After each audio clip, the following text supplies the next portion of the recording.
আমি হ্যাঁ। আপনাকে একটা উদাহরণ দিচ্ছি। একদম হুম, প্র্যাকটিক্যাল উদাহরণ। জি। একজন অফিসারের ওয়াইফ আ মানে আ চিকিৎসার জন্য ইন্ডিয়াতে যাবে। হু, হু, সো ইন্ডিয়াতে যাওয়ার জন্য ভিসার অ্যাপ্লিকেশন করছে। হুম। এটার জন্য কিন্তু অফিসারের ফিজিক্যালি যাওয়ার দরকার নাই।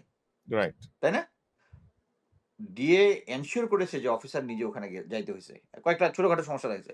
দিয়া তাকে, "হাই, হাউ আর ইউ?" মানে একদম জড়ায় এনি কোথাও কোনো সমস্যা হবে, "you just call me. I am আচ্ছা, ইউর আচ্ছা। Good friend." হ্যাঁ? Hmm, hmm, "anything you just call me." আচ্ছা। হুম, হুম, দেন ভিসা উনি পেয়েছেন। যাওয়ার হুম, পরে আ ইয়া দিয়া ওই কি বলে? বেনাপোল দিয়ে উনি ঢুকতেছেন। ঢোকার পরে ইমিগ্রেশন এ আবার সমস্যা। হুম, হুম। বিভিন্ন সমস্যা ও আচ্ছা, আরেকটা জিনিস এনশিওর করেছে যাতে ১ম বার যখন সে যায়, তখন তার ওয়াইফ যেন না যায়। আচ্ছা, কিছু আচ্ছা। একটা কমপ্লিকেটেড সিচুয়েশন হানি ট্র্যাপ দিবে তাকে কারেক্ট, নাকি কি? কারেক্ট। আপনি আপনার গল্পটা শুনেন। আমি ওই অফিসারকে কয়েকদিন আগে বলছিলাম যে, "স্যার আপনি কি ইয়াতে আসবেন?"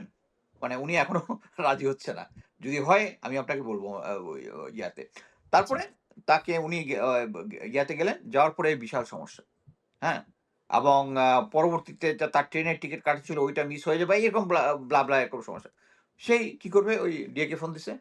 ডিএ এর সাথে সাথেই একটা মিলিটারি জিপ আইসা হাজির তার জন্য তাকে তার বাসায় পৌঁছায় দিবে। আচ্ছা। হানি ট্র্যাপের বিষয়টা আরেকটা বলুন। আমাদের এখানে অন্য না, না হানি ট্র্যাপে অফিসাররাও বলেছেন। আসতেছি জি, আপনি জি, শুনেন। জি, জি। Kindly, kindly. উনাকে যে বাসাটা ভাড়া করছে উনি যে, হুম, হ্যাঁ? ওইটার মুখোমুখি বাসায় হচ্ছে সুন্দরী মহিলা ওখানে আছে এবং তাকে বাসাটার মানে ওই ম্যানেজমেন্ট কমিটি আরকি। হুম। তাকে বাসাটা পরিচয় করায় দিতেছে, ইয়া-টিয়া করায় দিতেছে সবকিছু। মহিলা। মানে মোট কথা হচ্ছে ওই মহিলার সাথে যদি উনি কিছু করতেন, দ্যাটস দ্য হানি ট্র্যাপ। আচ্ছা, আচ্ছা। মানে যেসব সব হানি ট্র্যাপ করে ফেললে দেন এটা ভিডিও রেকর্ডেড বা এটাকে ইউস কারেক্ট, করে কারেক্ট, দেন তাকে কারেক্ট, একটা কারেক্ট। তাদের অ্যাসেট বানিয়ে আমি ফেলতে হবে। নিজে একজন সিনিয়র অফিসারের এরকম একটা ছবি আমি দেখেছি।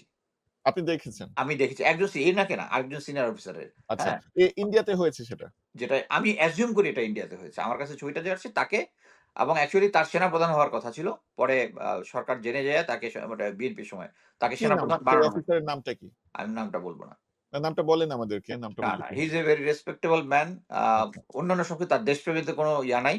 বাট মানুষের কিছু ভুল লাইফ এ থাকেই। বাট আমি দুর্বলতা জিনিসটা থাকে। জি। প্রত্যক্ষ করেছি যে এরকম একটা ছবি আমিই দেখেছি।